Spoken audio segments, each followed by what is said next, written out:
జయశంకర్ భూపాల్పల్లి జిల్లా కేంద్రంలోని అంబేద్కర్ సెంటర్ వద్ద గల బస్ స్టాప్లో వేప చెట్టు కింద చాలా మంది ప్రయాణికులు బస్ కోసం వేచి ఉంటారు.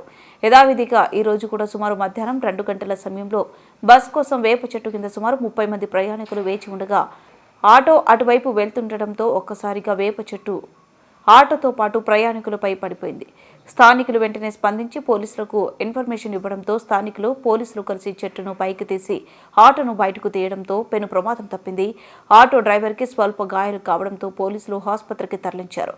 పెను ప్రమాదం త్రుటిలో తప్పడంతో ప్రయాణికులు ఊపిరి పీల్చుకున్నారు.